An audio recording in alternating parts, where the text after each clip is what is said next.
following live broadcast may contain loud, obnoxious, shrill, and alarming noises that might be considered disturbing if not outright uncomfortable to listen to, especially if you are wearing headphones. I share my office space with an African gray parrot and two parakeets, and I have no control, absolutely none whatsoever, over their behavior while I am live streaming, unlike my regular videos where I have the opportunity to edit them out as best as I can. If you are sensitive to loud, surprising background noises, like smoke detectors, garbage trucks, fire alarms, those types of things. I recommend either not turning your volume up too loud or watching my edited pre-recorded videos instead. Viewer discretion is advised. There we go. Okay. So hello everybody. Welcome to another episode of my art live stream, whatever this is. I technically don't have a proper title, but you all know why you're here. So welcome to another show. At the last 2 weeks, I had to miss it because I was having some repairs done in my office space. So now that seems to be a problem that's completely taken care of. Hopefully, no more flooding issues around in the office and destroying boxes of comics and whatnot. So no more of that nonsense. So that's all done, and I got to redecorate a bit and paint and whatnot. So at least I was able to take advantage of the situation and give the space, my space, a revamp. So yeah, so now we're back in the new space. I'm still trying to get used to it. I'm especially trying to get used to this big Starfleet chair that I have here. It's like, yes, I look like the captain of the USS Moisturize Your Elbows. So,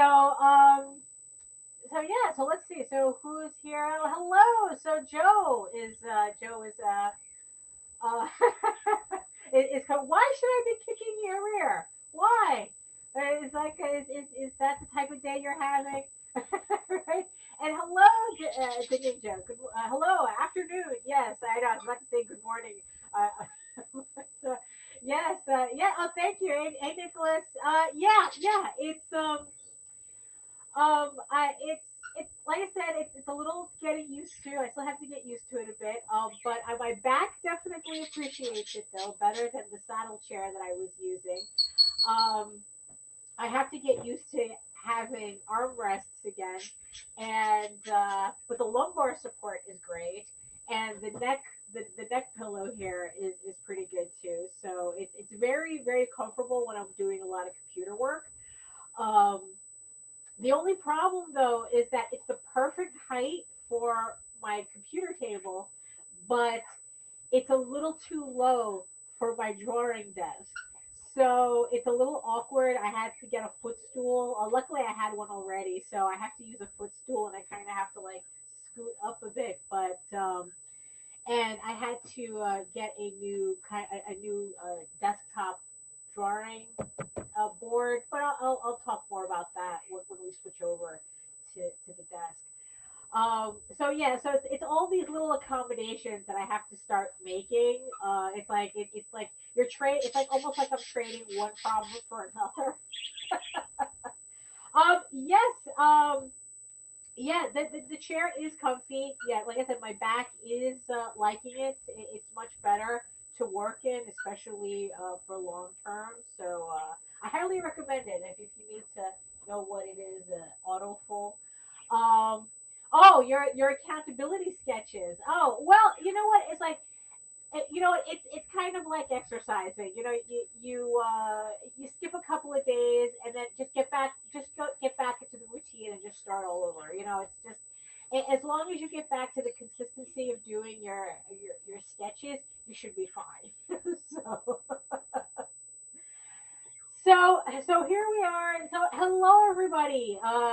I guess might as well get into the official intros. My name is Daphne Lage, and there's my co-host in the corner there. And I am a cartoonist, illustrator, and comic book artist from New York. I have been self-publishing comics since 1992, and I am known for the furry adventure, fantasy adventure tall tales, which I have right here. And I forgot to turn the autofocus off my camera. We'll fix that later. You guys know how it is. And I am also known for my medieval fantasy soap opera, Eagle Raven, Heir of the First Unicorn. So these two books right here, I'd like to thank everybody who's signing up for the pre-launch page for Volume 4. And I'd like to thank everybody again for their support on Issue 4 of Eagle Raven.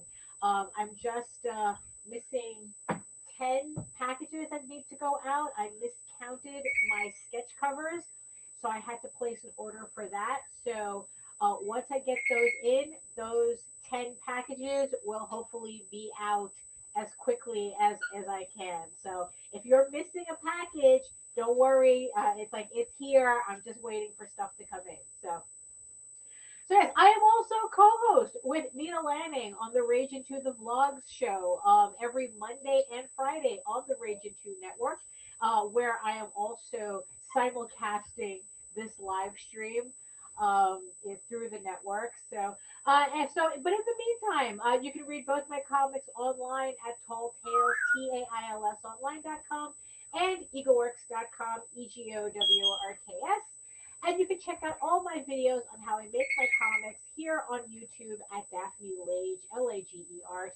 And if you are joining me from regions beyond, from Facebook, from Twitter, wherever you might be seeing the links to this video, come on over to YouTube, hang out with all of my sexy people in the chat. You know, it's not just you're not just sexy for the vlogs, you're sexy for the art live stream here too. So come to where all the cool kids are hanging out, and hit the subscribe button, hit the notification bell, so that you get notified every time I go live. So yeah, so that's pretty much what's going on with that. And yeah, so a little housekeeping before we go on and try to get some work done today. God forbid. So let's see. So yeah, so like I said, you can catch me and Nita on the Rage Into the Vlogs every Monday and Friday at 11 a.m. Where we talk about pretty much everything, nothing, and all the bits in between. But mostly we try to stick to comic book centric conversations and whatnot, keeping it light and lively, as I would like to say. Just give me a second here while I'm behind the card. Hold on. I'm just gonna mute really quick. Just give me a minute.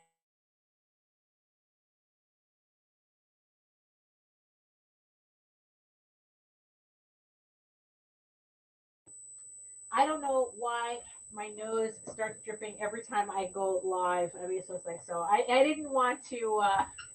You get weird enough noises from the cage over here. You don't need to get them from me. So yeah, so as we continue housekeeping, yes, so we have another episode of House of Bob Drawing Night Stream coming up on May 28th. So House of Bob is a adults only drawing night stream where I draw artwork, I work on artwork, and have conversations that are a little bit too not appropriate for the daytime crowd. Let's just say that. So it's a once a month special live stream that I do, and it's the last Saturday of every month. So the next one is coming up, like I said, May 28th from 10 p.m. to midnight. And the topic for this episode is going to be Rule 34 and all that, naughty fan art that we all ended up finding online that did things that awakened people. So we're going to talk about that. Turned a lot of people into furries. Yeah.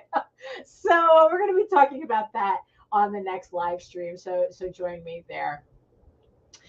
And also, big, also coming up, the next crowdfunder, because there's always a crowdfunder, Tall Tales Thieves Quest, Volume 4, the final volume of the Thieves Quest story arc. But it is not the end of the adventure. This is just the beginning. So the launch page is up, the pre-launch page is up for the campaign. So head on over to Kickstarter. The link is in the show notes below. And you can sign up to be notified when the campaign goes live, June 13th, 2022. So like it would be any other year, right? So June 13th. June 13th, it's going live. So sign up, get notified so you don't miss out on that. And speaking of crowdfunding, also we have coming up after Tall Tales, we have EGORAVEN, Heir of the First Unicorn, Volume 1, collecting issues 1 through 4 of EGORAVEN, Heir of the First Unicorn in a full color trade paperback. That one is launching August 22nd. Ooh, there you go. Excuse me. August 22nd. So keep an eye out for that as well. When the launch page becomes available, I will be telling everybody about it. But right now, it's all about Tall Tales. So make sure you sign up for that. So yeah, and a lot. Yeah, so there's a lot of stuff going on. So speaking of Tall Tales, of course, because now it's all about, it's not now all about the furry boys. So let me just, hold on. Let me just turn off that autofocus, because this is going to be obnoxious if I don't fix that. Let's see. Where is it? Now that's, nope. And is it this one? It might be this one. Ah, there it is. Okay, so yeah, so like I said, Volume 4 is coming up June 13th. It's going to be on crowdfunding on Kickstarter. And you know me, I have to have everything ready before the campaign starts. I love having, it's like that's rule number 1 for me. Always have a book, always have the book ready for before you even launch a crowdfunding campaign. And in that tradition, I recently received the proof for Thieves Quest Volume 4. So as you can see here, this is going to be what you will be getting, pledging for on that campaign when it goes live. So it has this lovely wraparound cover and black and white interiors. And this collects issues 16 through 20 of the original Thieves Quest series. That is the series that pretty much started my road on this. And the thing that I love about it is that when you put all the books together, so here is, now these will all be available on the campaign. So if you missed out on any of the previous campaigns for the previous volumes, this campaign collects all of them. So here is Volume 1 for, this is Volume 1. Then where's Volume 2? Here's Volume 2 right here. And of course, here's Volume 3, the one that I keep showing off, and the brand new Volume 4. So when you put them, look at this. This is the part that I love. Look at this. So this is the entire Thieves Quest story arc. And like I said, this is not the end of the story. It's like this. I've been working on this book since 1992, and there's a lot more coming.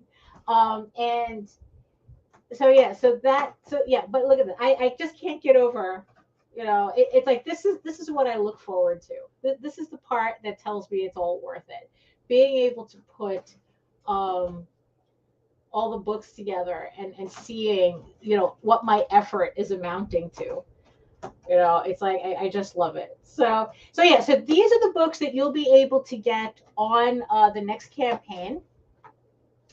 And as you can see, the book is done. The book is complete. The book is ready for the printer. So the second the campaign is over, the books go out and they get printed. So um, as long as I don't miscount anything like I did with the Eagle Raven campaign for issue 4, um, the books will go out in a rather timely manner.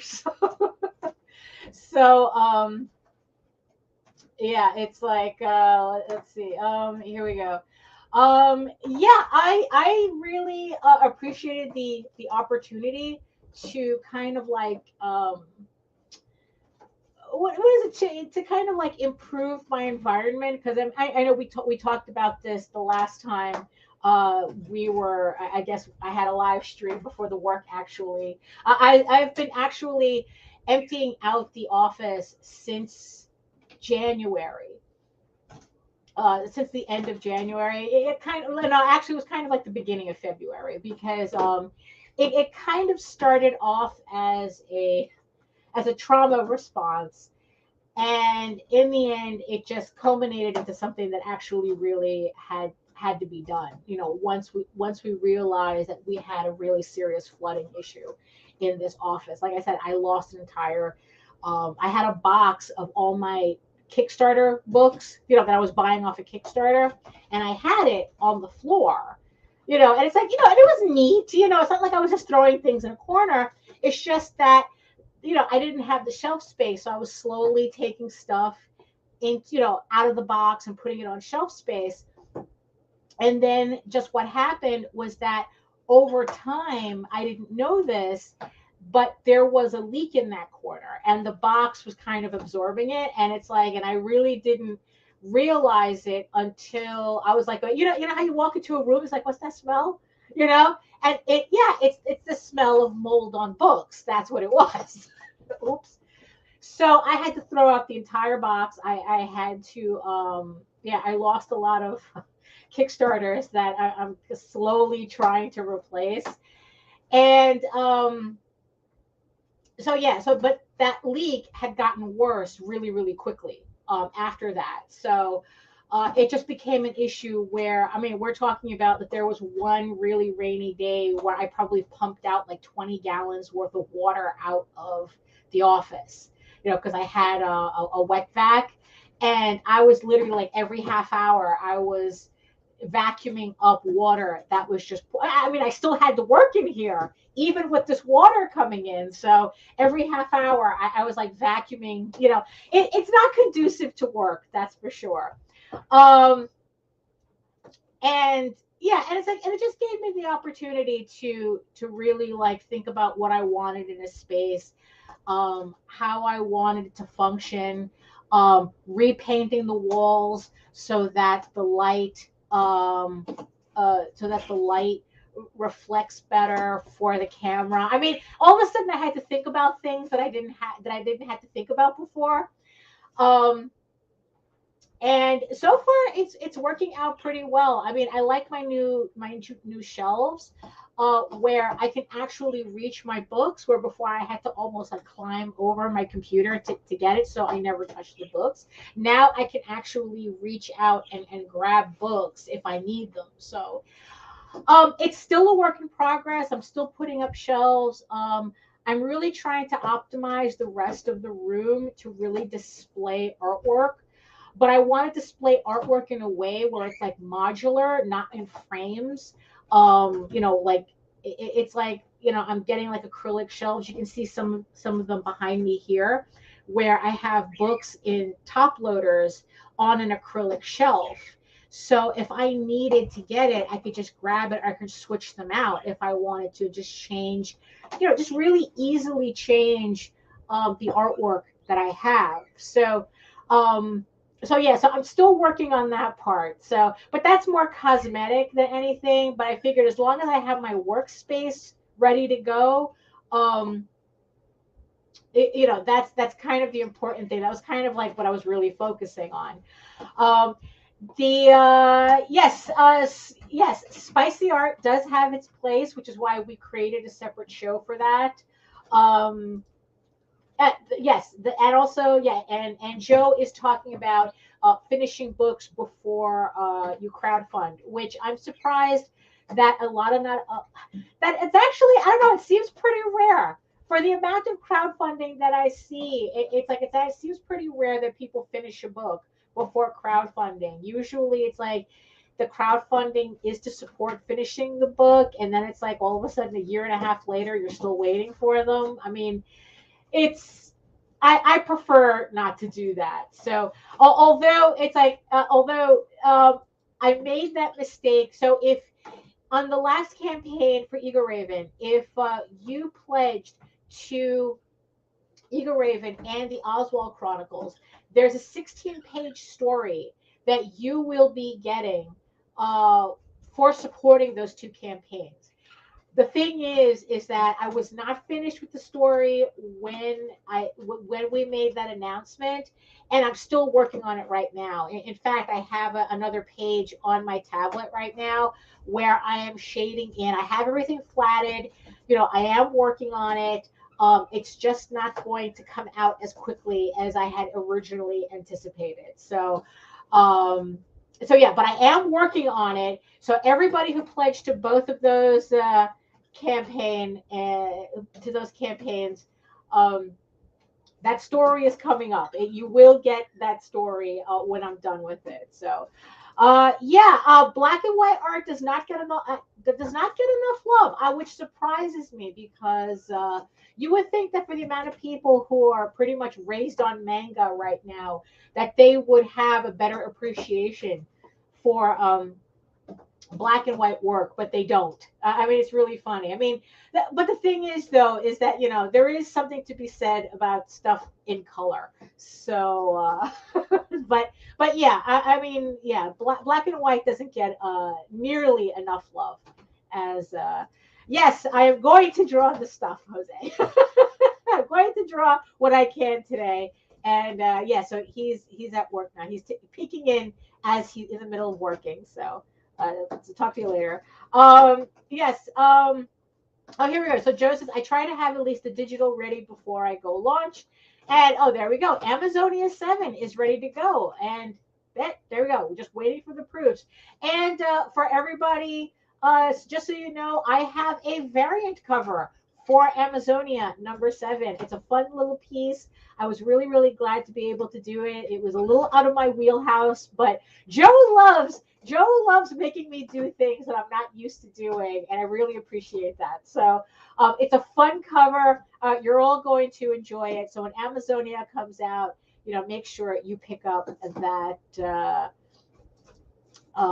variant. And it's like, yeah, something not coming out as easily as I thought. No, absolutely. I thought I was going to have that story finished a lot sooner than I thought.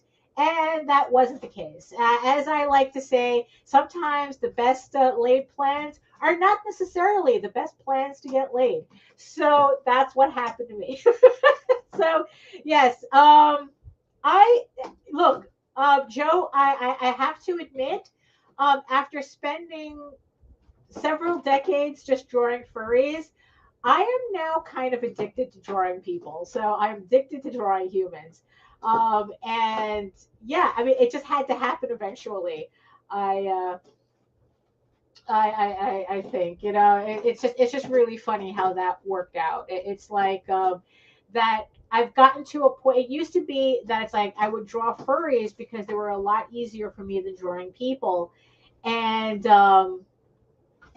and, uh, and it's like, I don't know, like these past 2 years, I really like pushed myself to get my artwork to a level where I'm less afraid of things. Like, yeah, it's kind of funny to say afraid, but that's kind of what it is. It's like with backgrounds, especially, and drawing people, and especially like the intensity of my work that I had with my work these past 2 years. Something clicked, and I am very now. It's like you know, instead of being like kind of like, oh my God, I have to draw humans. It's now it's like, oh, who do I get to draw next? You know, it's like, who do I get to draw?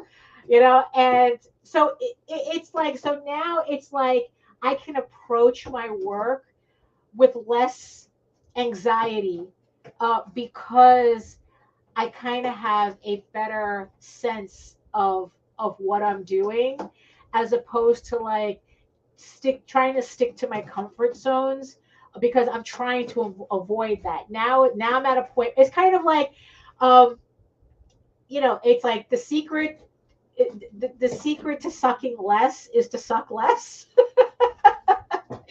Is to keep working until you suck less.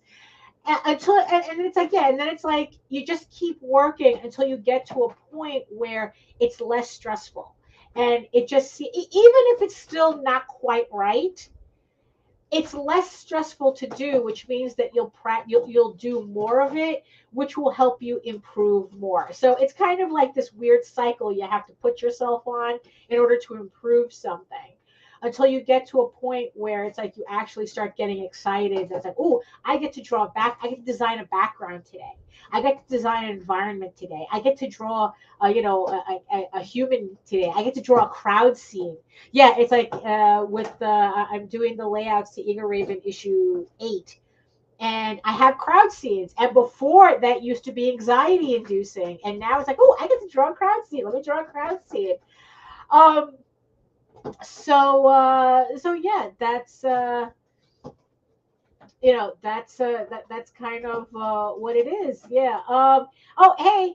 Yeah, I didn't have a show last Wednesday because we were still doing construction, and I am not doing a live stream when they're banging right outside the window. So they had to put a new gutter in, and it was a whole thing. Um, so yes, that's why I didn't do a show yesterday. And speaking of that gutter, just to also give you an idea, it's like the other day it was raining really, really hard, and I had to throw something out, and I saw the new gutter, and the amount of water, it was like you turned on a shower, the amount of water that was coming through that gutter.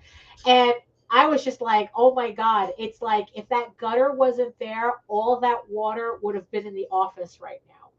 So yes, I am very happy that at least that part of the ordeal is over. Um, I'd say, oh yeah, no, don't worry, Patrick. It's like furries are still a thing, which is also the reason why we did the House of Bob live stream as well. But also, it's like, so now we're in the tall tales, of epoch right now. So yeah, so now it's all going to be about tall tales until after that, after the campaign finishes for volume 4. So don't worry, the furries are still there. We're still doing it.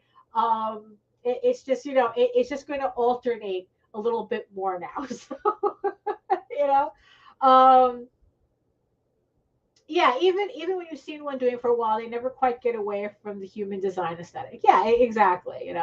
Oh yeah, the Japanese manga artists trying to do furries. Well, a lot of like when American artists, there's some artists that you could tell. Like it's always really funny, to tell when an artist is drawing a furry, and you can tell right away they've never done it before. There are just certain quirks that they have that just looks strange. It doesn't look furry. It looks strange.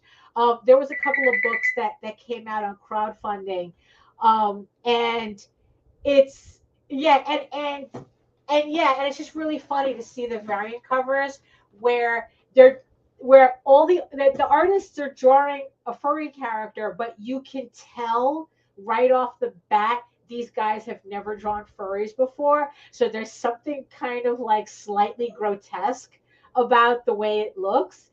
Um, because it's like they're still trying to do like human features, and trying to like animalize human features. And it's like, no, that's not what a furry is.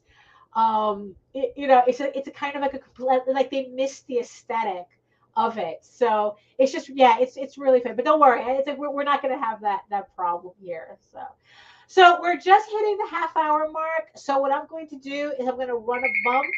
switch cameras, and we are going to move over to the drawing table so we can get some actual work started. Hold on, let me just put my books away here because I spent a lot of effort getting this space clean, so might as well try to keep it as neat as possible, right?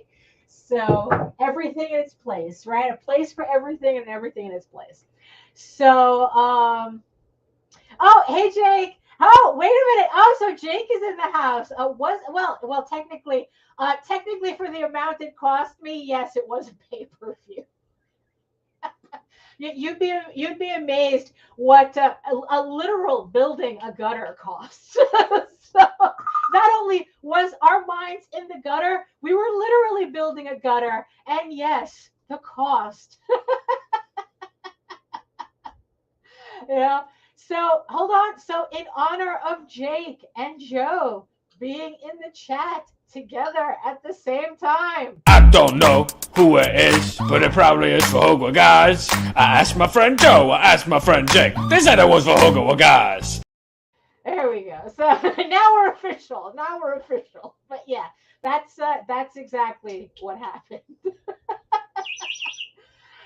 So, oh yeah, the furry uncanny valley. It really is. I mean, like I said, there's a certain grotesqueness that these things have, that it's like oh, not a furry. But like I said, we're not going to.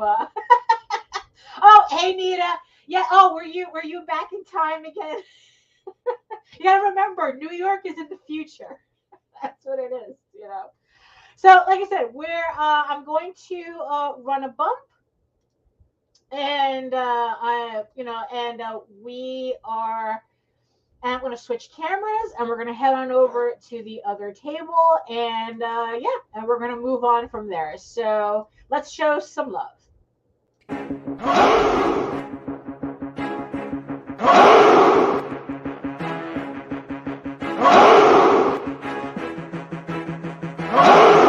We are the only show for independents all around, giving you a platform to spread your word all over town. Catch the Craze is the place to promote to your fans with the dream of Medina and Sam the Crazy Man. Subscribe to our show and never miss an episode. It's time to get your mans, listen to us on the go. Updated every week, we never miss a day. Join the squad, come on in. It's time to catch the craze. If you are an independent, catch the craze. Making moves on your own, catch the craze. On your grind in the streets, catch the craze. Join the movement, catch the craze.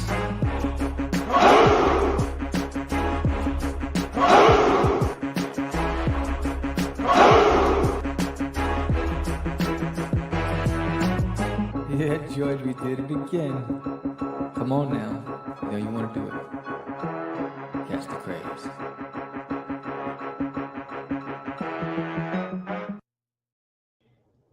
Oh, okay. There we are. So here's the new angle. Yeah, I'm still also, experimenting with, switching cameras and being able to do all that. It's like, like I said, all these things I didn't have to worry about. So, okay, so here we are at the art table. Let me just get that. There we go. So one of the things that I'm working on, really, like just to give everybody also more artwork updates.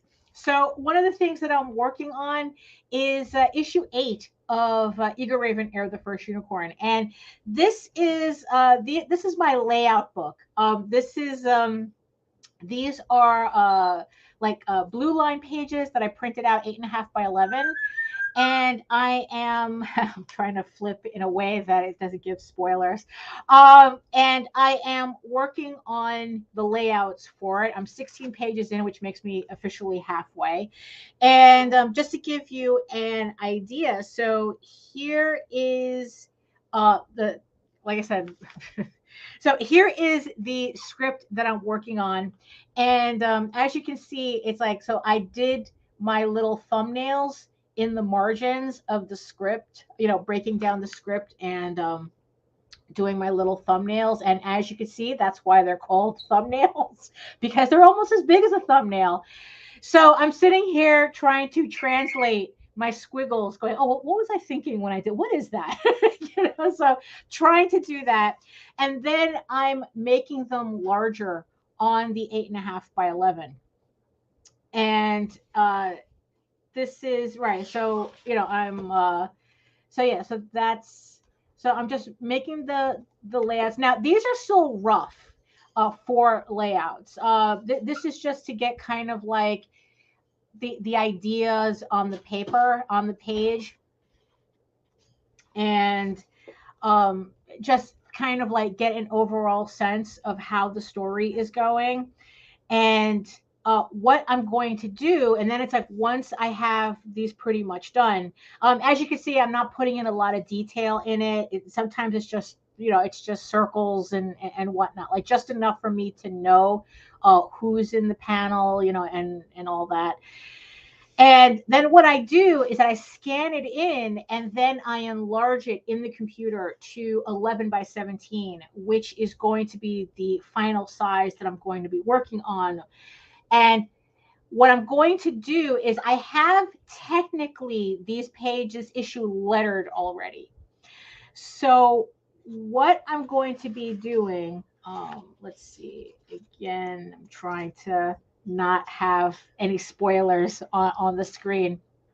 So what I'm going to be doing is, so I'm enlarging this to 11 by 17. I'm taking the lettering that I already did, and I'm going to start placing them kind of like roughly in the panels and laying it out the way that they should be.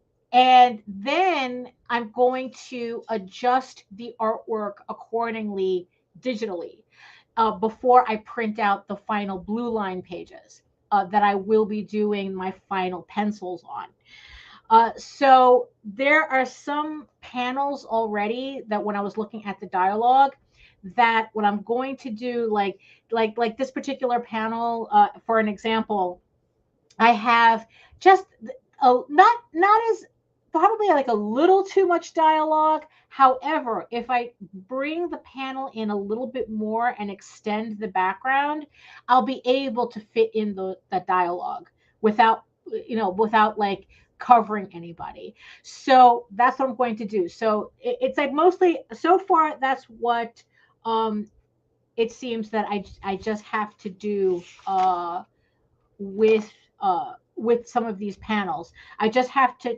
shrink them a bit, shrink the sketches a bit, so that I can, when I do my final pages, the final pencils, I can extend them and then give more breathing room to the word balloons. So I'm hoping, so I'm pretty much hoping that that's a little bit more efficient for me, because before I would just draw pencil everything straight and then pray to God that everything would fit. This is going to give me the opportunity to optimize it a little bit more, to actually fix things before, short of drawing it on the computer, which I'm still not comfortable doing. It's like I much prefer still doing everything by hand. Um, so yeah, so that's what I'm going to be doing. So it's like, yeah, so like if this panel, if it turns out that I need more space, then I'll just shrink it, and then when I pencil it, I'll just extend it, and then everything should be good to go. So that's one thing that I'm working on so far. I mean, along with everything else that I have to that I've been doing. So I'm just going to put this on. Yeah. So this is going to be this is going to be both the layouts for issue 8 and issue 9. I'm going to try to get those done together, and then really start like I guess like going back and then inking the pages and whatnot. All the lettering is pretty much done. So it's just that I have to. So we're just going to put that right there. Oh, let me put this aside as well. So, right. So yeah, so this is the new drawing board that I had to get. Like I said, my chair is a little. Hold on, let me see here. Let me try to center this camera a bit. Let's see. Okay, so no. Is that better? Okay, all right. So I'm not going to fuss too much with it. So okay, I'm not fussing too much with it. So yeah, so the chair is perfect for the computer, but it's a little too low for the drawing desk. So I had to get my last drawing table. I couldn't raise it because it was something janky that I had put together because it didn't have the metal bars to raise it. So and it was very wobbly to work on if it was anything higher than almost off, than just slightly off the desk. So I had to buy a new one, and this one has a metal brace on the back, and it has this this thing here. I mean this level here that I can use as a ledge and whatnot. So it's a lot better. It's a lot better for me to work on. But I'm also getting myself a booster, like a goddamn baby. It's like no, it's like I'm getting one of those memory foam chair boosters for this, so it'll raise me up just a little bit, just a little bit more, just enough for me to not have to bring this up so dramatically, Luckily, I can adjust the lumbar support and everything on this chair, so that shouldn't be an issue. So okay, so the piece that we are going to be working on today, it's like I'm sure by now, if you've seen some of my previous vlogs, you've seen this already. So this was a kind of like a study, kind of like a study piece that I was doing. So that with every new volume that we put out, it's like I'm trying to like improve the covers a bit, whether it's like re-inking it or recoloring it, or like tweaking the backgrounds a bit or whatnot, just trying to enhance it, because the artwork in and of itself I is still good, but there's some pieces that there were some books that are going to need to have their covers redone before we put them out. So there's this so one of the Tall Tales books that are coming up probably next year on Kickstarter is a one shot that we did called Tall Tales, or so I thought. And this is a short story that's all about Gabriel, the panda, the panda bard that's in the book. And this is his story. So it's going to be a 40-page book, like a mini trade that we're going to be putting out next year. And I decided that I was going to read. I needed to redo the cover for that. Like the cover was okay that I originally did for it. But I think for a re-release, I really wanted to do something a little bit more dramatic. So this is one of the pieces. So I did a couple of versions of the cover.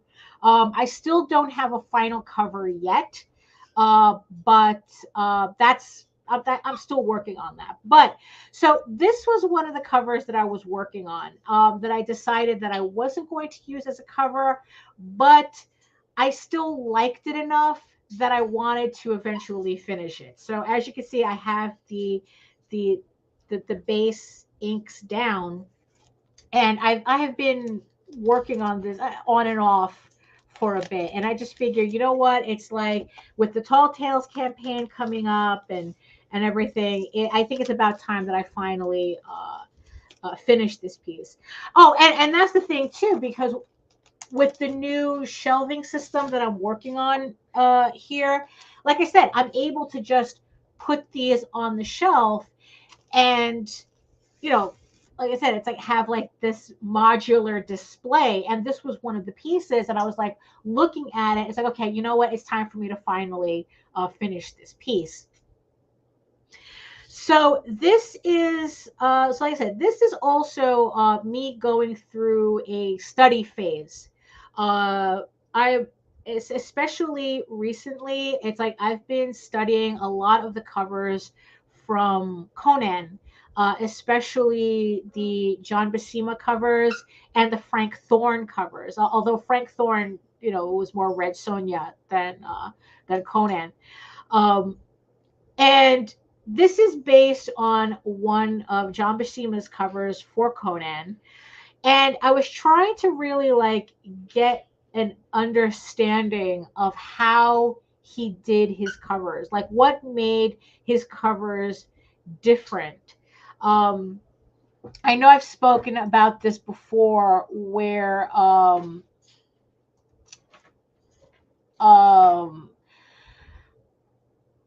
where you know, like covers nowadays are all about, oh, the pretty pinup, you know, because they're gonna slab it, and then it's like you're never gonna see the inside. So it's all about, you know, like the cover is just, you know, usually just a really like, oh, you know, a really standard pinup or whatnot. Like there's really nothing going on with it. But you know, I was leaning more towards the way these Conan covers, they always had like a story to them. Like it wasn't just a pinup. It's like there was something going on. And you know, it's the type of cover that makes you want to look on the inside. So let's see. And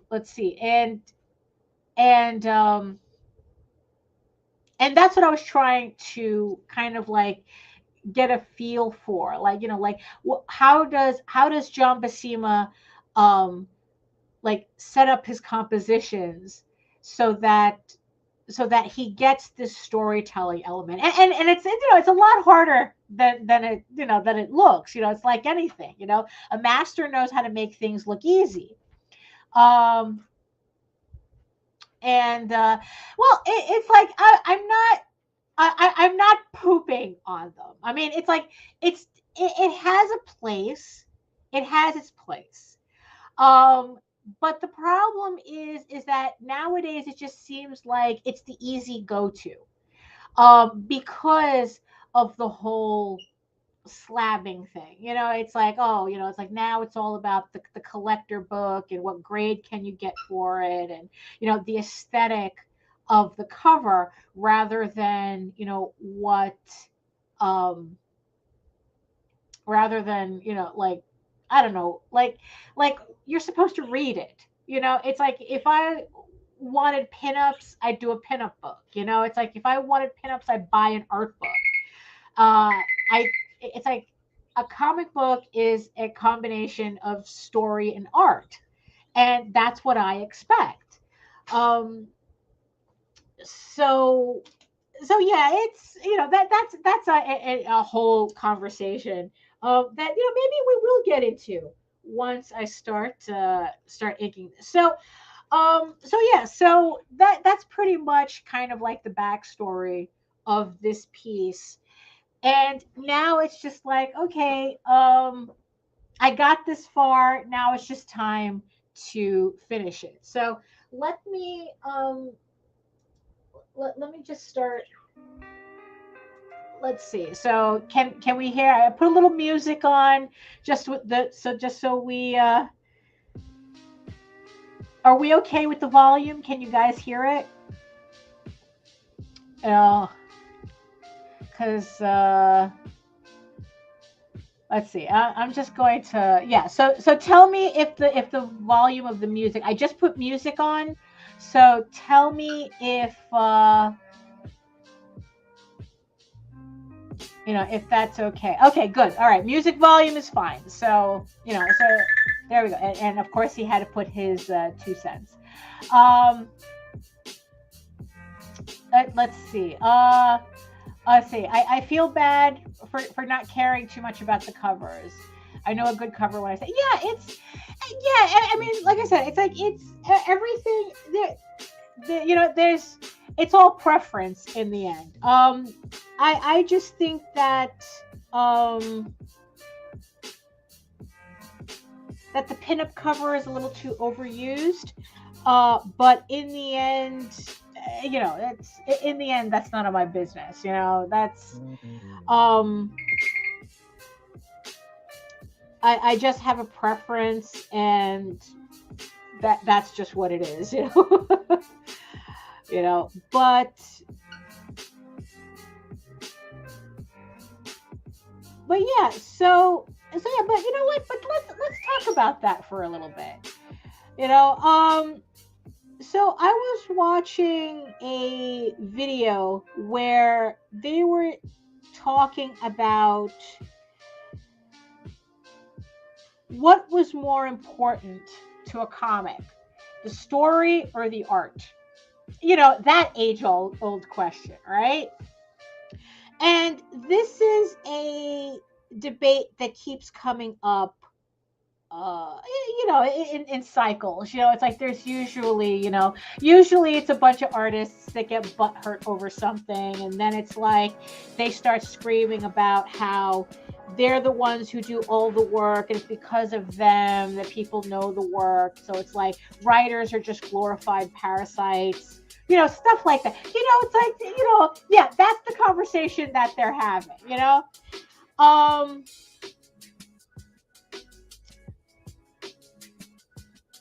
You know, but you know, I think let's see.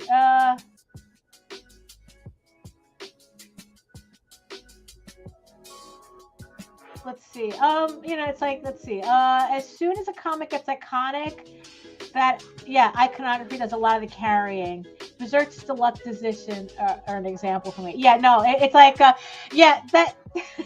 Damn, it's like I still have the intention of collecting the rest of the deluxe edition Berserks.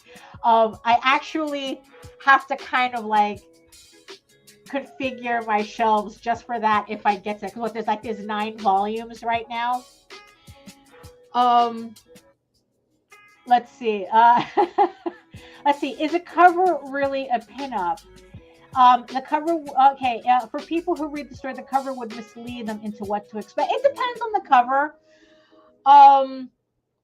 Sometimes it can, like, I think that a straight up pinup, even if it is the main character, it doesn't say anything. Most of the time, it doesn't say anything about what to expect. It's just a pinup of the character. Like, you know, it's like, okay, so the you know, the hero or the heroine just standing there on the cover. What does that tell me? It tells me nothing.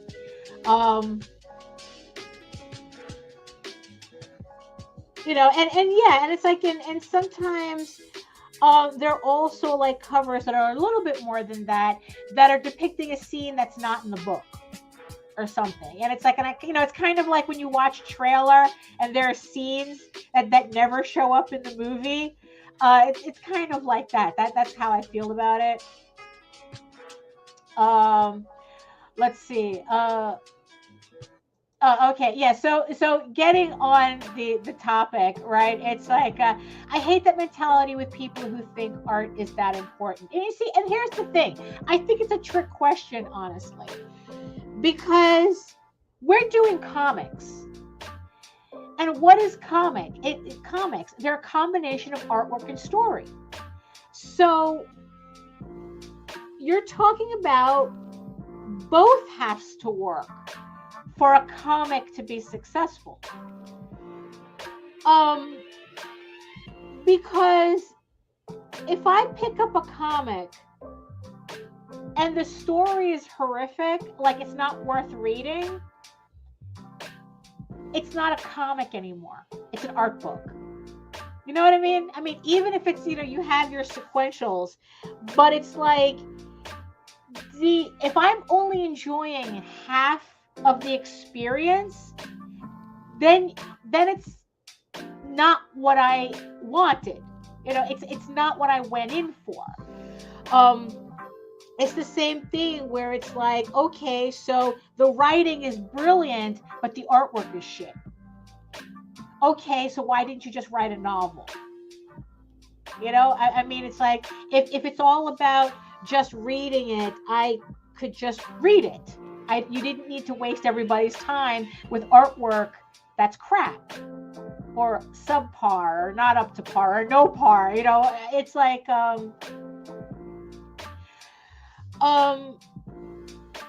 so that's the thing. They both have to work in order for you to have a proper comic, because that's the medium. It's not if you just have good art, do an art book. If you just want to see the artwork, do an art book. If you just want the story, do a prose, write a novel, right? But if you want to do a comic, you have to have that relationship between the two, between the writing and the artwork. So to say one is more important than the other, it is, I think, a ridiculous argument. Because also usually what this argument, leads into as well is the whole debate about work for hire, and whether artists are like, if a writer hires an artist, how much of is the artist a collaborator or just an artist? They, like there was this argument recently where there's this push to stop saying illustrated by. Like it's like you had to, like, artists were co-creators, and they wanted that reflected in the credits. And as someone who's been on both sides of that, I really bristle at that idea. It's like, because it's like, because the way I look at it is that if I hire somebody, it's like, here's the thing. It's like, unless I really want your input, what I'm really doing is dictating to you what I want to see. It's like, I'm not asking for your opinion on anything. I'm not changing the story for because you may have a better idea. If you have a better idea, go do your own comic. And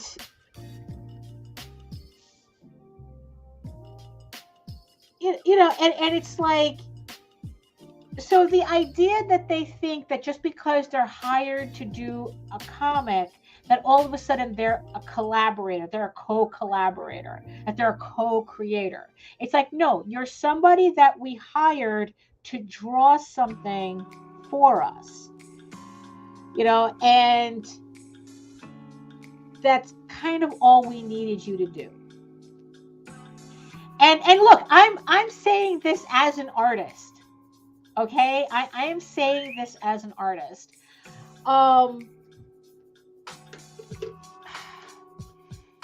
You see, like, okay, so I work on Tall Tales with JD, with JD Calderon, who also does the Oswald Chronicles.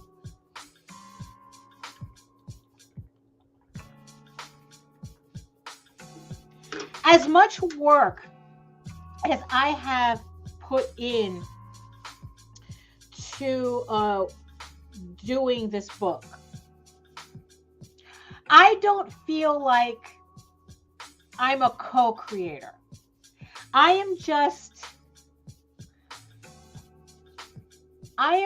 putting JD's vision of his story onto paper.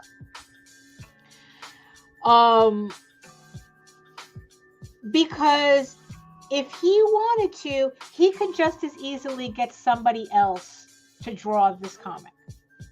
He could just as easily replace me with anybody he wanted,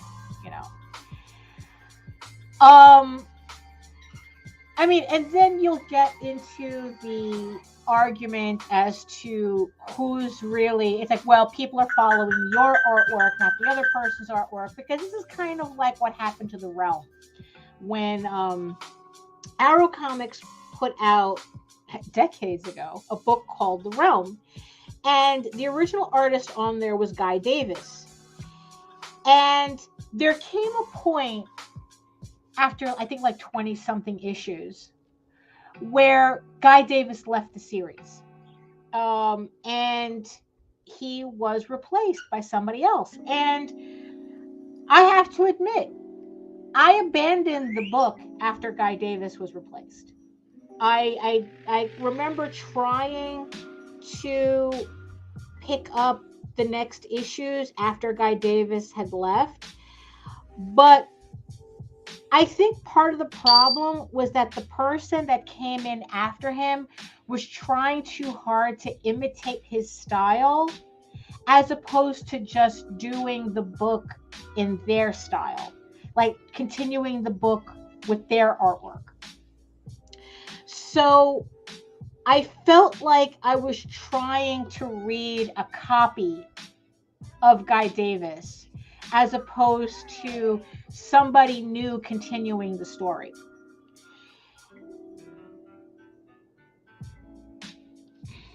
And again, it's like, it wasn't about just, well, couldn't I have just read it for the story? Again, it's like, this is a comic book.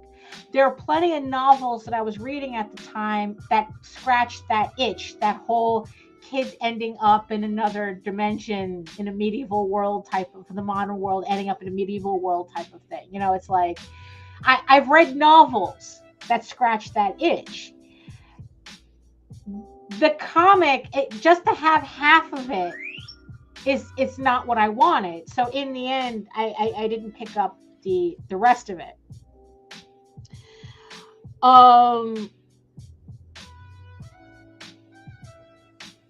But you know, so so that, like I said, that's kind of like a separate conversation, because like I said, it's like, that's, you know, you're following an artist.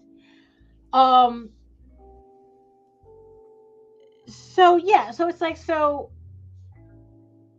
you know, like like I said, he could just replace me on Tall Tales, and I'd be like, well, that's your book. You know, it's like, yeah, we work on it together, but it's like, I don't know. That's kind of just how I feel about it. That I feel that I'm more of a translator of his vision rather than, you know, it's like I had input, because he writes a script and I pretty much have no say. What am I looking for? Oh, my ruler. Hold on. That's what's missing. I need a ruler. And no, this straight edge is not going to cut it. So I get my ruler.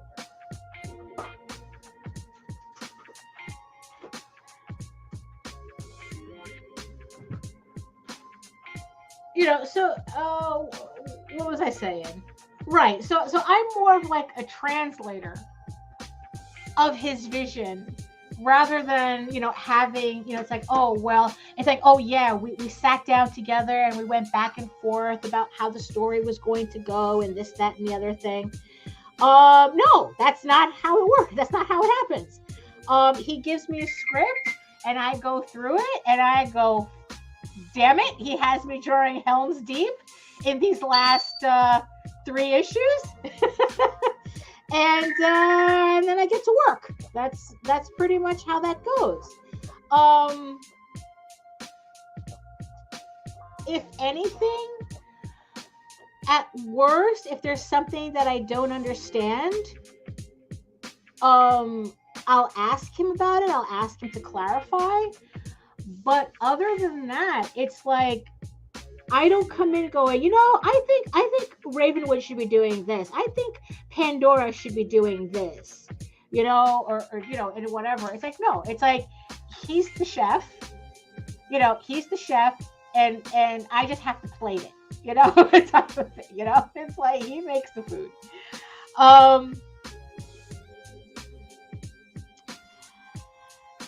So, you know, and it's kind of like the same thing with Oswald. Now with Oswald, he gets a whole bunch of people he hires a whole bunch of people to do artwork for Oswald.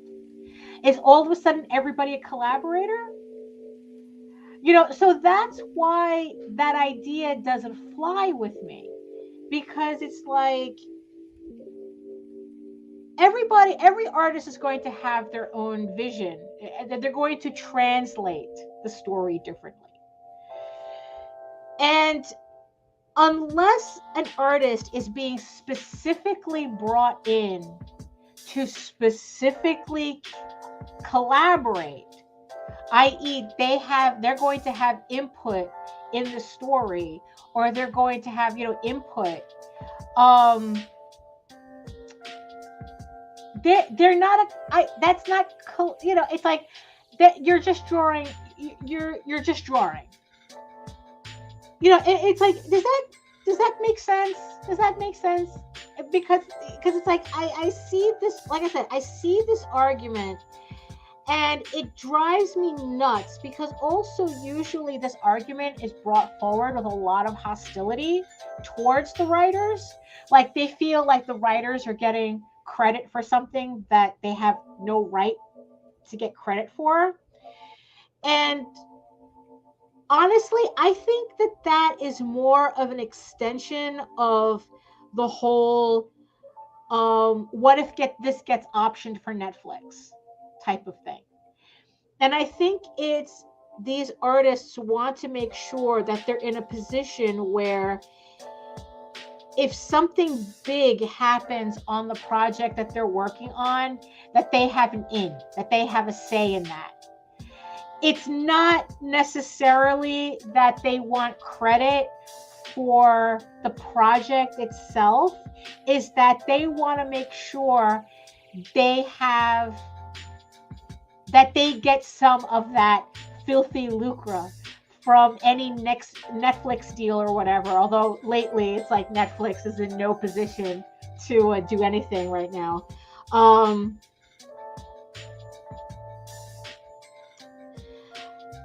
So I think that it's more concern trolling by these artists rather than an actual concern.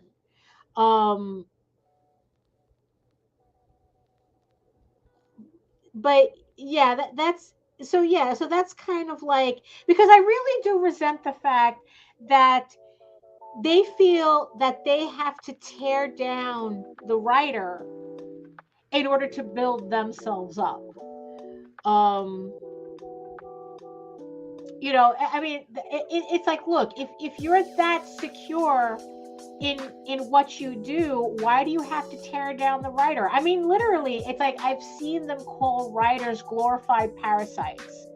That, oh, the book would sell with or without the writer. It's like, oh, you think? Because like I said, it's like, then you're not doing a comic, you're doing an art book. And I can buy art books already. I don't have to spend $10 on a crowdfunder for a comic that's technically half of what it's supposed to be.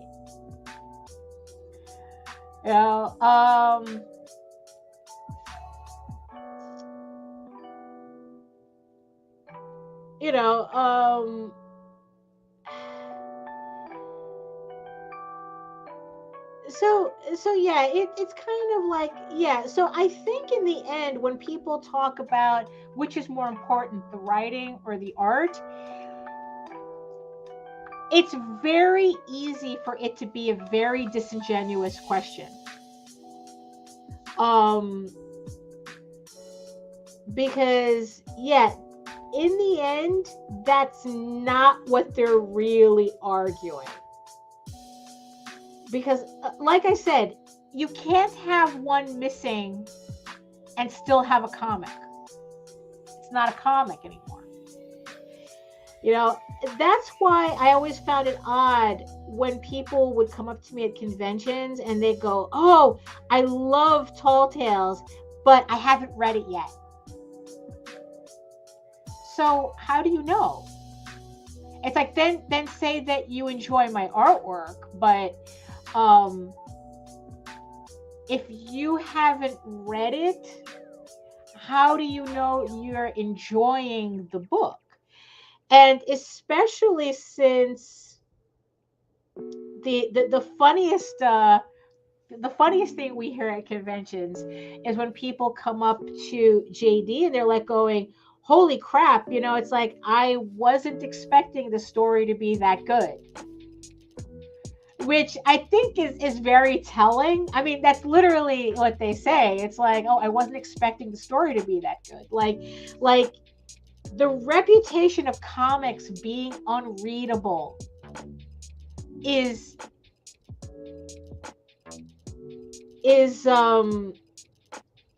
I mean, is that strong that when people actually read our stuff, they're like going, holy crap, it's actually good. Like, that's the surprise.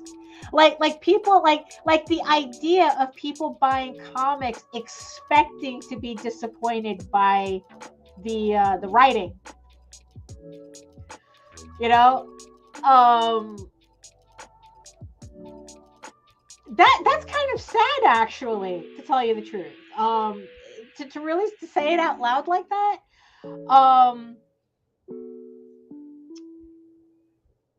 You know, I mean,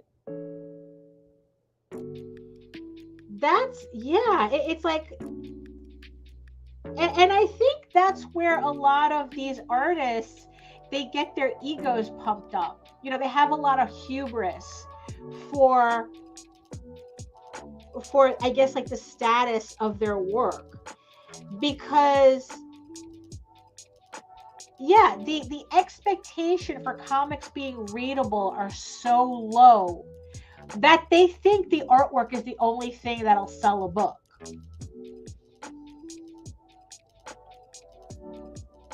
And I think that's kind of crazy. That's kind of strange.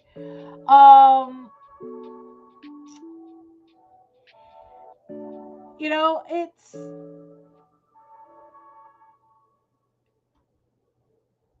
well, you see, that's the funny thing. It's like, hey, that's exactly, I mean, that is the implication. That is the implication when somebody says that. I was expecting your story to be shit and it was actually really good. You know, I mean, yeah, that's exactly what that sounds like. Let's see. It's like, expect to be disappointed if U.S. comics reading culture is like that. Well, yeah, it is actually.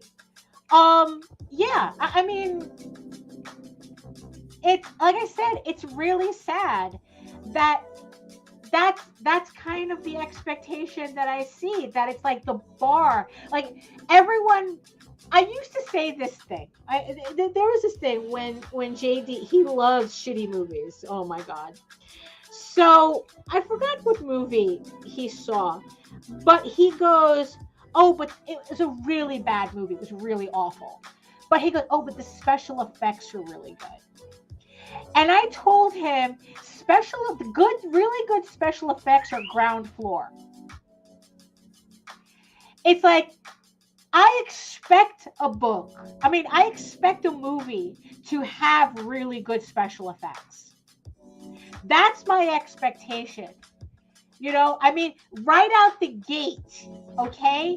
It's like, that's not a plus. That's an expectation, right? I expect to be entertained by a movie. You know, the special effects is part of it, but again, it's part of a whole. You know, it's like, you know, so it's like good artwork in a comic is kind of the expectation. You know, it's like everybody expects a comic to have good artwork. You know, but everyone expects the story to be shit. You know, I mean, this is not something that I see in manga circles, though. Let me put it that way, you know?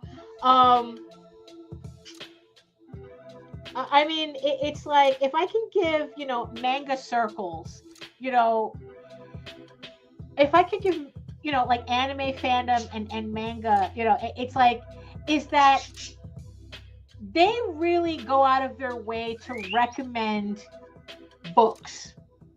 That it's like, oh yeah, it's like, and it's like, yeah, this, you know, and it's like, and it's a combination of both. It's like, okay, we already know the artwork is going to be good, but it's like, no, they're not going, no, but this is a great story. You know, it's like kind of like you pick up a manga and it's like, you're more likely than not, get a really like an entertaining read,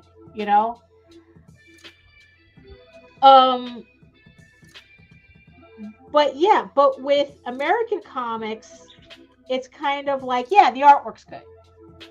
And then that's kind of where it stops. It's like, well, it's 95% of everything is crap. You know how it goes.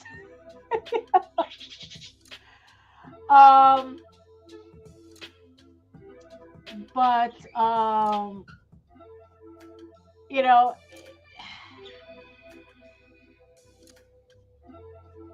so yeah, it is yeah, but that's the implication. Oh, your writing was really good. I wasn't, but that's the implication. I wasn't expecting it to be entertaining. I mean, what else do you go into? Like where it's like the worst is the standard. What else do you like go into? It's like, I don't know. It's just kind of weird. It's like, I remember John Leguizamo saying, he was talking about a movie that he did, that he has the poster hanging up. It was called The Pest. And it was one of these, like, not even in theaters for half a day type of thing. It was, I guess it was a shitty movie or something, right? I've never seen it. But John has the poster hung up in his house because he's in it. And he goes, look, nobody goes out of their way to make a bad movie. I.e., I didn't sign on to this movie because it was bad. It's like, I didn't do this movie expecting it to be bad. And it's kind of like, maybe that's what's going on. Where it's like, yeah, it's like, I would like to think that people are not purposefully doing shitty comics. I would like to think that, but honestly, to be a little catty though, there's some people where it's like, come on, come on, really. But that's another thing. That's another conversation.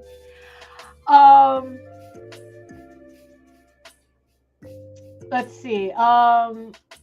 Oh, yeah, exactly. Superhero comics. You could start on this run, but if you want to really start somewhere, you need to read this, but not that. And that. Yeah, that meme. I remember seeing that meme. Manga, chapter 1. Yeah. It's like, like Berserk.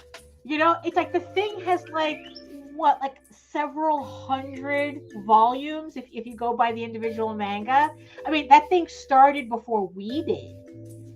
That was like, what? He started working on that book in the early 80s or something. It's like, oh, you want to read Berserk? Volume 1. That's it. Volume 1, right there. And that's exactly what I did. I picked up volume 1 from Dark Horse. That's all I had to do.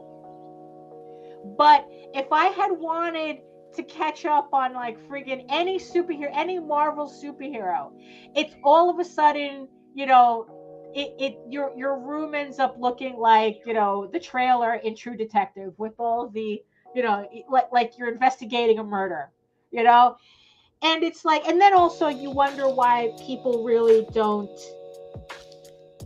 are not into comics, American comics. Because it's kind of like we were talking the last time, about kids not having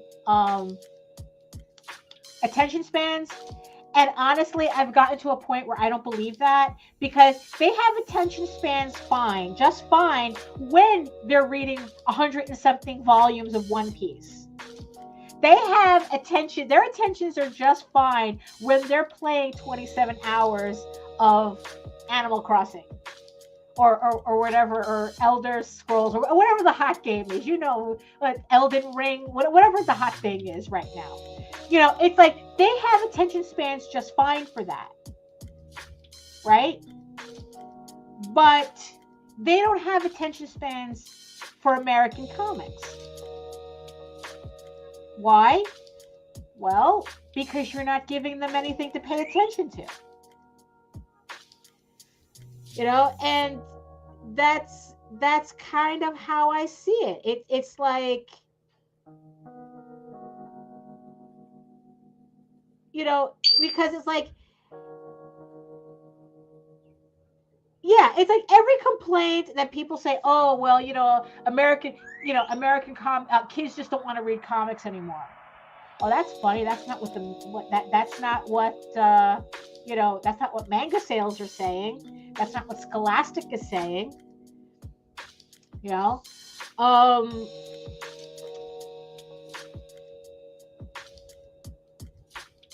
so yeah, it's just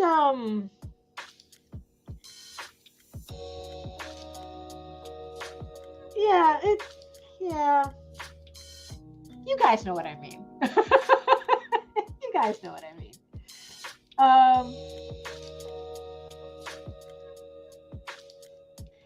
Yeah, I think that's exactly what it is. You know, it's the old going.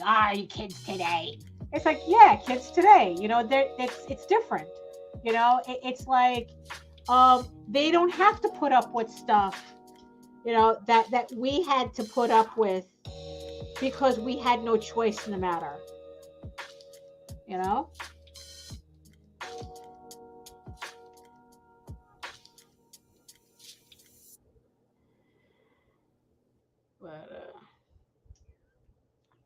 But yeah, that's writers and artists. There should be no writer versus artist. If you're doing comics, it's the both of you. You know, not one or the other. Or else, honestly, you're doing it wrong.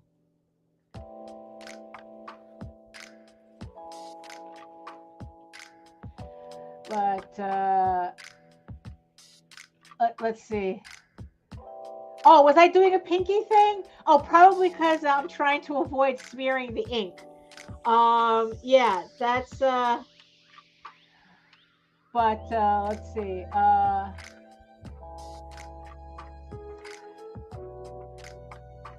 Yeah, that's let's see. So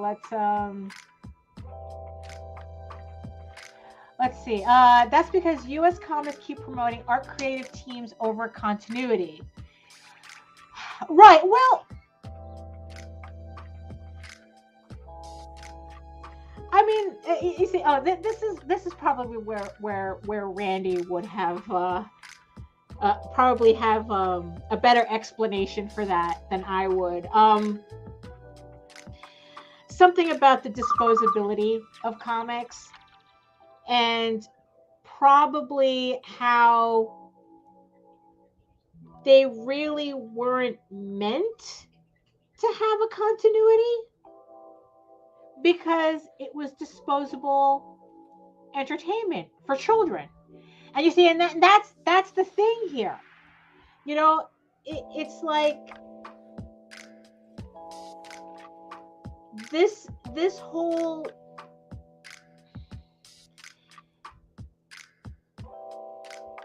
I don't know. It's like this whole thing, this whole argument, it probably has more to do with comics being less like just not a mass entertainment thing. Like now it's just like a niche thing that caters to adults. And adults are pedantic as shit. There was a thing that Joe Linsner had posted that I had to comment about. I guess it was Tolkien explaining why didn't the Eagles just take Frodo to Mordor? Why didn't the Eagles just rescue everybody? And you know what's really funny is that those aren't really questions that kids ask. Those are questions that really obnoxious adults ask. And that takes me to another another peeve of mine. You know, it's like, well, why is that so important to you? You know, the entire adventure of Lord of the Rings, and you're hyper focusing on that. Why didn't the Eagles just? Why were you in a rush to finish the story? Do you need to do something? Is reading Lord of the Rings too much for you? That you needed it to end quickly? You know, why are the stormtroopers such bad shots? Because the movie would be fucking over in 10 minutes. You know, there'd be no story. They would have just killed everybody and called it a day. You know, why do people in horror movies have such horrible decision-making skills? Because then the movie would be over in 10 minutes. I mean, what are you in a rush for? It's like, who cares? Why is that the thing you hyper focus on? Hold on. Okay, it's like, why is that the thing you hyper focus on? You know, why can't they just magic their way out of shit? Because then you wouldn't have a story. You know, and it's like, why didn't the Eagles? It's like, who gives a fuck? Why is that the thing? Why do you give a shit about the Eagles? You know, it's like,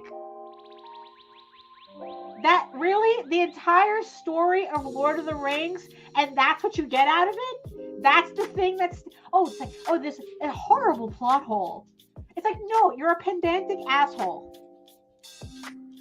It's like, why can't you just enjoy the fantasy for the fantasy that it is? You know? I mean, it's like, you might as well be asking, why didn't just Gandalf just magic the shit out of everything? It's like, why would you want to read that story? Why is that the story you want to read? Who wants to read that story? Oh, it's a 5-page story. Gandalf just magics everybody and they live happily ever after. And like I said, that's shit that adults do. And I think that the more comics became more insular and more adult oriented, adult in terms of it wasn't catering to children anymore. It wasn't telling ridiculous stories to children. It was now telling ridiculous stories to adults who now wanted logic and reason in these stories about dudes dressing up as animals and fighting each other in their underwear. I mean, really?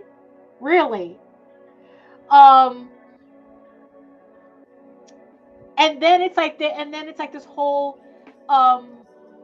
obsession with continuity. Well, you did this back then, and this, that, and the other, and that, and it's like, when I don't think those stories were meant to really have a continuity. They were just meant to be read like in one sitting, and then you stuff the comic in the spokes of your bicycle or something with all the playing cards or whatnot, and you called it a day. So that's it's like a mature story isn't an adult story, but don't tell that. It's like, look, it's like I'll one up that. You know, it's like, well, that's when the furries come in. You know, it's like, you know, an adult, just because adults are reading it doesn't make it a mature story. Because I think that the thing during the 90s where everyone was like extreme and, you know, mature. It's like, they were the most childish bullshit stories I have ever seen. I mean, it just seemed like the more adult people demanded the stories to be, the more childish they actually became. That's not adult. And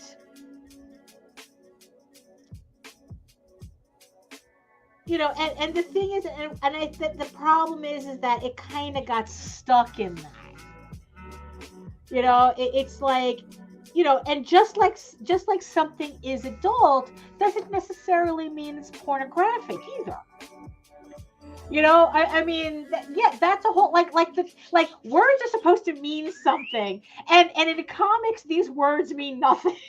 You know, mature doesn't mean anything. Adult doesn't mean anything. You know, it's like it's like they don't describe anything. You know, and it's very frustrating. You know, because that's kind of why I really debated about calling Eager Raven a mature audience's book. Because the thing is though, mature audiences makes it sound like there's going to be like softcore porn in it. And honestly, I'm actually debating that for the issues where I wanted to put something, where it's going to have something. And it's like, well, if I'm listing it as mature, how far can I push it? Because it's more mature because of the story. Of course I say, okay, violence and adult situations. But again, the term adult situations.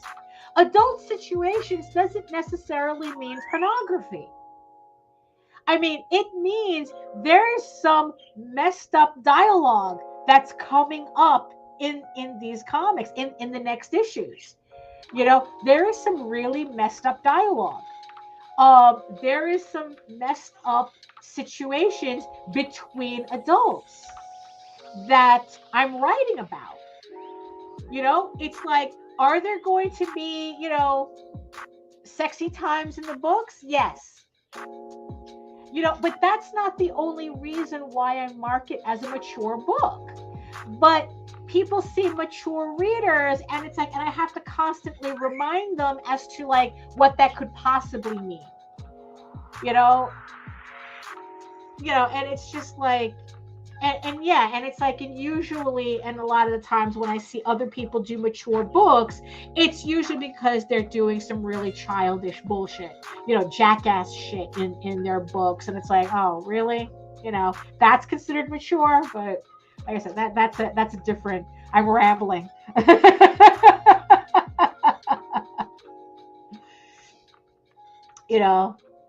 Um. Oh, all I can say. Oh, what is this? What is this? Does a collab with Nita? It would be the dirtiest story ever told, like ever. Never say never. Never say never. That's all I can say.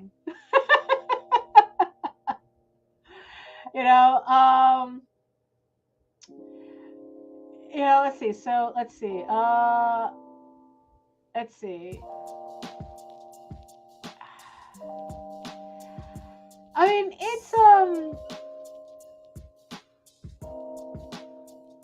it's. I forgot my point. Somebody remind me what my point was. What was I talking about? We were talking about artists and versus writers and disingenuous arguments.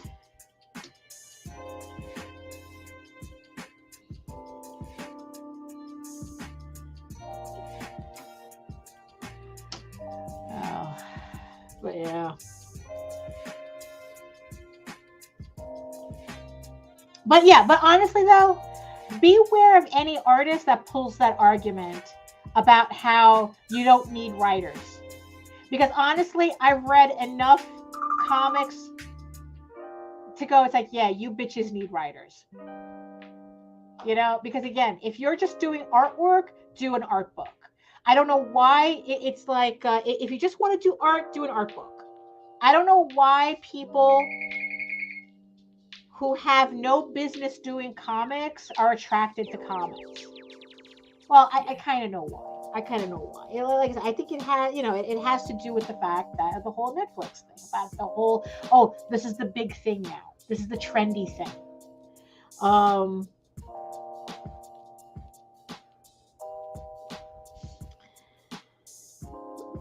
don't know.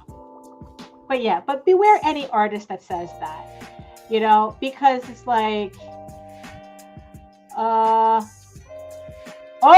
okay, hold on. Daphne's bucket list is made here in this chat, along with doing a Seeds of Chaos route or fanfic of her own. Well then. Honestly, okay, so yeah, Seeds of Chaos. Jesus Christ. Okay, so Seeds of Chaos, for those of you who don't know, is an erotic strategy game that I'm playing, that I've been playing for a bit. And I had to kind of take a break from it because like I really wasn't in the mindset to play the game the way I needed to optimize options. Let's just put it that way. And so they did an update. They dropped the new Steam, the quarterly update yesterday. So I started playing it. Of course, I get my work done first, and then I reward myself with an exact hour of gameplay for this game. So it's a medieval fantasy, lot of sexy times, but there's an actual story to it. Now, the thing that fascinates me about this game, now, I found this game, I've seen doujinshi. I don't own any, but I have seen doujinshi and fan comics. I just don't have any. It's like, because, you know, if they're not easy for me to get, you know, it's like I don't have, you know, like that access to them. Okay, but so I was looking up what a visual novel was. So I was looking up the idea of doing a visual novel for Ego Raven, just you know, like one of these options, you know. It's like, just, okay, what's fun that I could do, that, you know, fun project that I could do, right? So I came across this whole thing about visual novels and whatnot, and I came across this game. Oh, an erotic visual novel. Ooh, pushes my buttons. Let's check it out, right? So it was a very interesting experience. So not only did I learn what a visual novel was, but I got hooked on the story of this game. It's like, yes, I am saying the equivalent of I read Playboy for, you know, it's like I read Playboy for the articles, right? I literally am doing the equivalent of that. It's like, yes, the artwork is hella horny in this game. You know, it's like, I love the guy's artwork, Somi. He goes by Sommelier on Twitter, but it's Somi, Somy. His handle. I love his artwork, and because this game is in development, so they've been using Patreon and Kickstarter to help fund this project. So I'm seeing a game as it's being built in real time. So I got to see a lot of the original artwork on the game. I got to see a lot of the original text on the game, which was mad cringy, by the way. But part of what fascinates me about this game is to see how much it changes in every update. So, and just seeing how every time I play the game, because every time they do an update, you have to play the game from the beginning. And it's really fascinating how every time I play the game from the beginning, how much it changes. And sometimes the change is subtle, but it's enough that it becomes like part of the game itself to see to find all the changes. And it's just the whole concept, the whole thing is fascinating for me. It's like both in terms of, it's like how intense the story is getting and how, like I said, absolutely horny the game is. And it's just like, you know, it's like I'm so in love with the characters. It's a whole thing. It really is a whole thing. And I would absolutely love to see if I can get some of the writer to either interview Somi and the head writer for the game. It's like I'm actually seriously considering trying to get them on the stream to see if I can interview them. But it's like everybody goes by pseudonyms. It's like nobody goes by any real names, and I'm sure it's a thing, and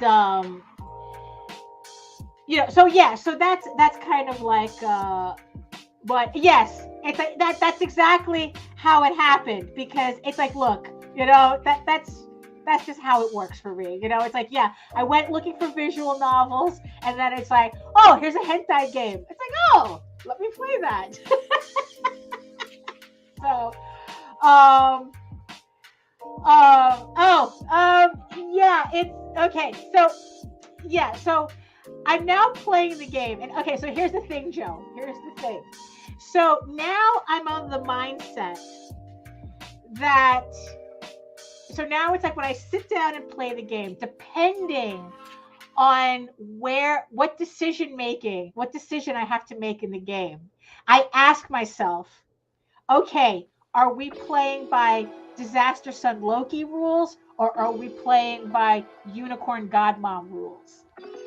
And that's kind of like how I kind of keep myself sane in the game, where it's like, yeah, it's like, yeah, it's like, okay, it's like, does Loki take over, or do I stay, or do I stay the course? It's so stupid. That's how by myself I am in this house, that I literally have to make imaginary friends to talk to. I mean, really. So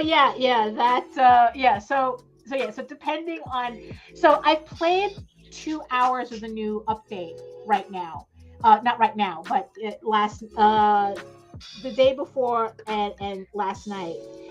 And it's really funny seeing the changes in the story. I mean, it's like you really do see the story beginning to really come together, and the artwork really like everything is beginning to come together. Like, they could never finish this game, and I couldn't care less. Because people in the forums keep asking them, it's like, oh, when are you expecting to finish the game? And people joke, oh, this game is never going to be finished. And honestly, I'm at a point where I don't care if they never finish the game. It's like, the process of them putting this game together is entertaining me so much that that's it's enough for me. It's like that's all they have to keep doing. It's like they could be putting out updates forever and never reach an ending. And I'll be okay with that. Oh yeah, it's like, oh, so yeah, go feed the kids. Go feed the kids, Nita.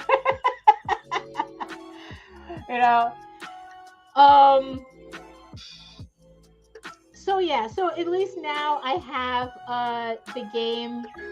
I have the game more. I'm looking more forward to the game now.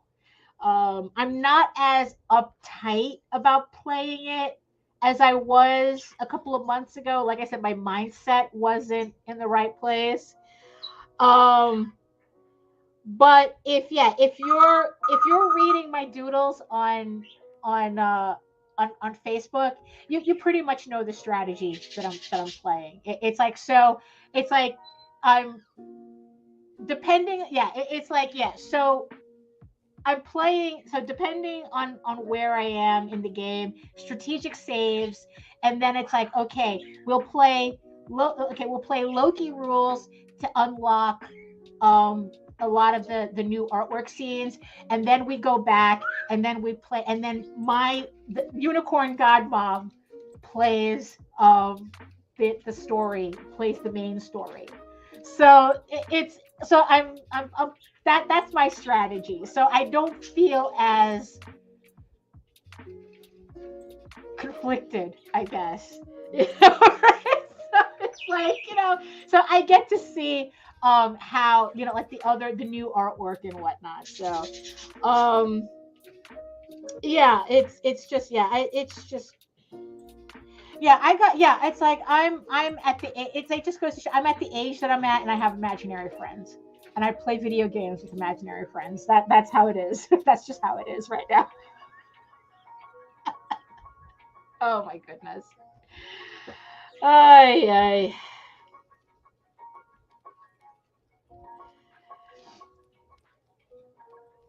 So yeah, so if anybody wants to try playing this game, it is a very adults only game. You can find it on Steam. Um, yeah, it's Seeds of Chaos by Venus Noir Games and Tiny Hat Studios. Um, let's see, hold on. Let me see. So let's see here. I would just rather JD put out prose at this point in time, but with Oswald, I'm used to seeing a variation. Well, that's coming up. I mean, that's the thing because there was a ruler. Hold on.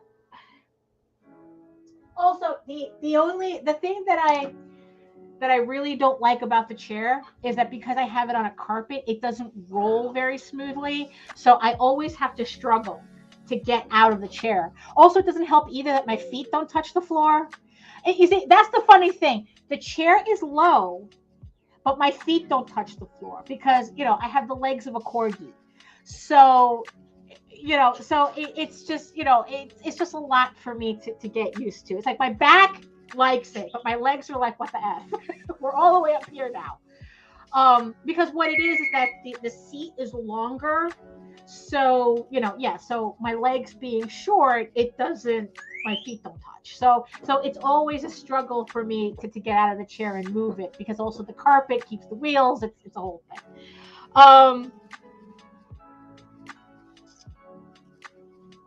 So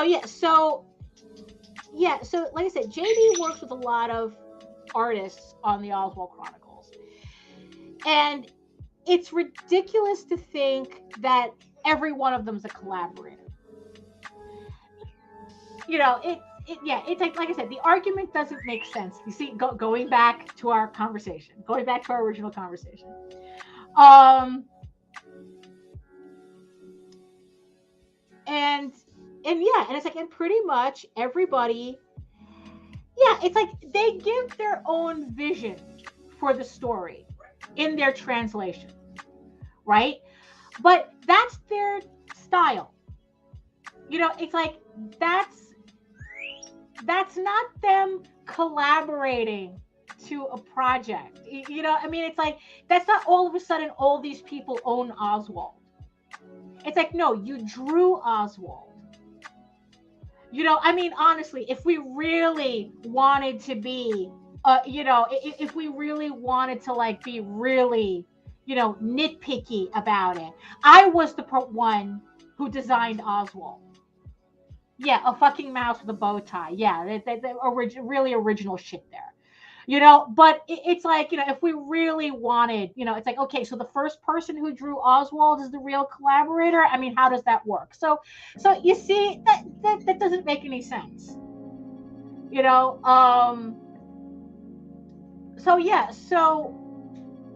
So JD is also looking to do more prose work. So it's like, so he's looking to do that. And the thing is, though, so does that mean that the artists still have a claim to that? I mean, that's why the argument is stupid. It's like, if you want something, I always remember reading a biography about Walt Disney, and every animator that he hired, he would tell them, you see the name on the side of the building? That's my name on the side of the building, not yours. And that was him reminding everybody, all his artists, that, you're working on these movies with Walt, but it's not your movie. Right? So that's the thing. It's like, I'm working on Tall Tales with JD, but you know, it's like this is his vision. I'm only helping him with it. You know, it's like, you know, all these artists are working with JD, but it's not, all they're doing is translating his vision. It's Oswald is his no matter what. There is no collaborator. It's just him.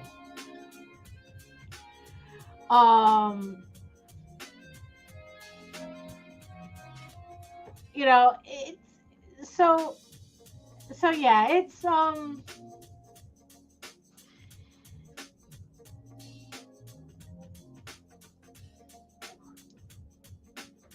you know, yeah, so that's kind of like yeah,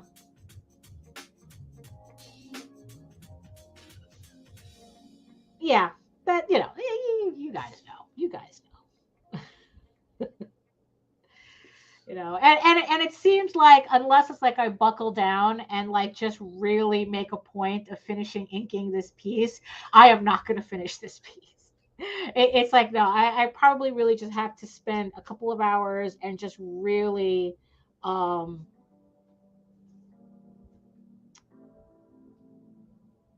just really like work on this and just finish it once and for all, because yeah, I think I must have been, I mean, I know I did the initial piece last year, you know, and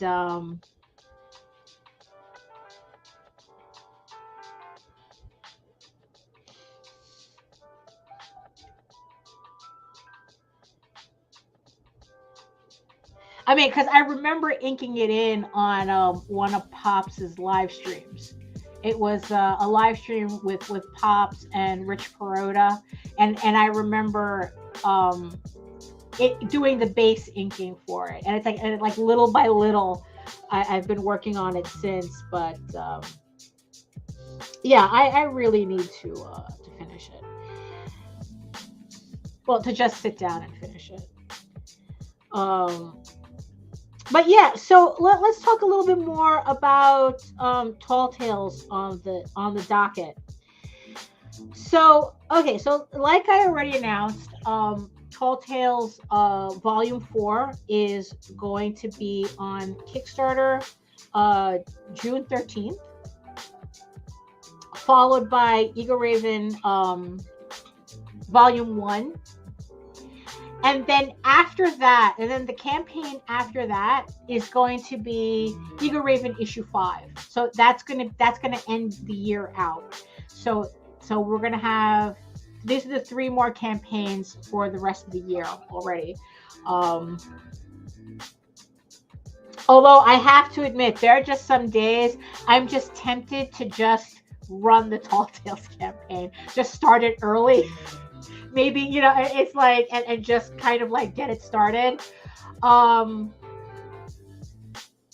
don't know. It's like, because I was able to get all of my packages for the last Ego Raven campaign out pretty quickly, which surprised me. Like I said, it's just 10 packages that are left, but it's because they're all waiting for sketches, and I'm waiting for the sketch covers to come in because I had, like I said, I misordered them. So I had to order them again, and I'm just waiting for them to come in, and then I'm going to like get all that done. And then, you know, and it's like, and I have the Tall Tales launch page up. It's like, you know, nothing is actually stopping me from just launching the campaign right now if I want it. And I'm kind of wondering if maybe I should do that. Like, not launch it right now, but maybe not wait until June 13th. Like, maybe I should change it to what? Like, June, like maybe either start it May 30th. I mean, what do you guys think? Do you think I should consider launching the Tall Tales campaign early, just to get it, you know, just to get it moving, or should I build it up first? You know, because right now I have like 30 something signups, and yeah, that's what I'm just kind of debating, because now it kind of like feels like I'm in a weird limbo where it's like,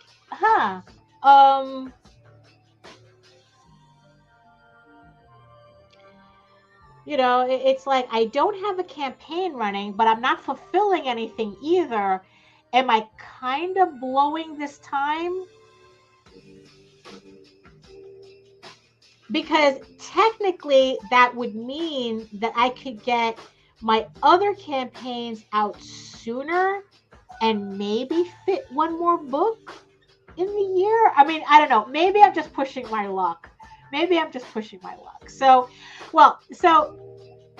I'm just thinking out loud here. So, okay. So these are the campaigns for the rest of the year. So we have Tall Tales Volume 4, we have Eager Raven Volume 1, and then we have Eager Raven Issue 5. Right? And then starting next year, we have, I'm re-releasing Tall Tales, The Peacekeepers. I'm going to remaster the cover. I still like the cover, but there's just a couple of things that I'd like to change about it, and I'd like to just kind of like recolor it. So I'm going to be doing that. I'm going to remaster the cover, and that's going to be the next Tall Tales campaign. And then I know for next year, I want to put out Eager Raven 6, 7, and 8. But I also want another Tall Tales book in. So, because I still have Thieves Quest that I have to finish. Because I still have Thieves Quest issues 6, 7, and 8 to put out too. So now I kind of have to like go through my schedule and see how I could fit those in, especially knowing that I kind of have this lull. If I get all of my campaigns approved in advance, then the second I finish fulfilling, I should be able to start a new campaign. So could I fit more books in next year by taking advantage of that? You know, so, I mean, could I technically take advantage of it this year? Could I bring Peacekeepers into this year? Can I bring it up ahead? If I start Tall Tales sooner, I can finish it sooner, start my other campaign sooner, fit another book in, fit another campaign in.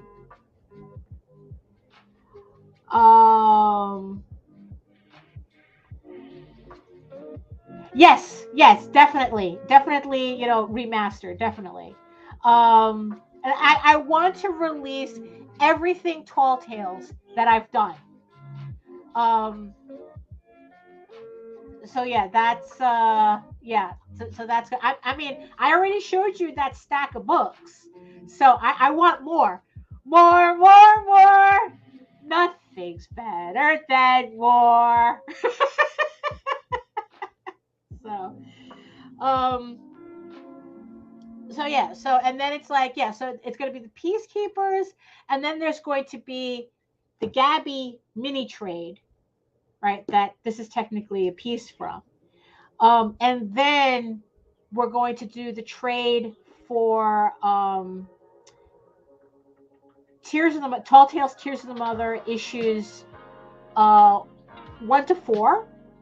And then I want to start and then it's like we'll do issue 6. Well, it's going to be individual issues 1 to 6, and then issue 7, issue 8, and then the second trade for that.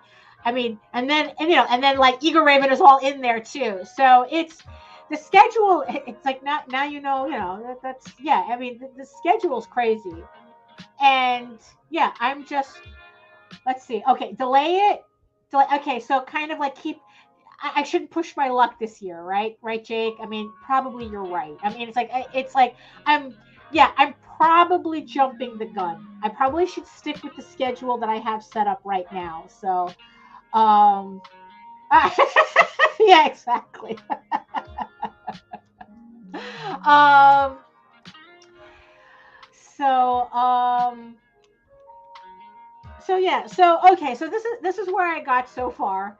Um, yes, I'm liking the fact that the new board is working out really well. I mean, the other board was like I said, it was janky. So like just penciling would like constantly shake it. This has been solid the entire time. So I kind of resented in the beginning having to buy it, but now that I'm actually working on it, it's worth every penny. Um, so yes, I'm really happy with this new board. So yeah, so like I said, I'm probably just going to have to, hunker down and just finish this piece like an adult, like an actual adulting adult. Just finish it so I can scan it in and begin to color it. Um, yeah, yeah, you're right, Jake. Yeah, it's like sometimes I kind of get a little ahead of myself with but that's why I talk out loud about this. It's like yeah, it's like don't roll on too hard on keeping a momentum and catch some breaks. Yeah, no, you're absolutely right. It's probably the best thing. I'm just gonna stick with the schedule that I have right now and just leave it at that, and then I'll try. Let me get everything that I need to do done this year so that I can schedule it better for next year. Like I said, it's like I have Eagle Raven issue 6 and 7 already penciled. I have 8 halfway laid out. My plan is to have layouts for up to issue 9 completed for Eagle Raven. Um, then I'm finishing Tall Tales issue 6. I have 8 pages left to ink on that. Jesus, talk about a project I've been sitting on for a couple of years. Um, then I want to pencil and then I want to lay out in pencil issues 7 and 8 to complete the Tears of the Mother story arc. So then I have that pile of work that I could just go through and then schedule as I have them done for next year. Like it's like yeah, it's like I have Eagle Raven scheduled until 2025, so it's malleable because I have to fit in all this other stuff. So okay, so like I said, I have to. This is where I got so far. So what I'm gonna do is I'm gonna switch the camera over. Okay, so let me just do that, and I'm gonna switch myself back over to here. Let's see. Like I said, there is no graceful way of doing this. So there we go. So now we're back over here. Okay, so let's kill the music because we're pretty much at the end of our time here. So, okay, so there you have it. Got a little work in, got some advice from people in the chat. You see, that's why that's part of why I kind of babble in the live stream, because at least that way it's like I can get some feedback from you guys. And yeah, it's like I don't want to jump the gun where I don't need to, because yeah, crowdfunding is it is stressful enough without me inadvertently piling it on myself. Like I said, I have a lot of work I have to catch up on.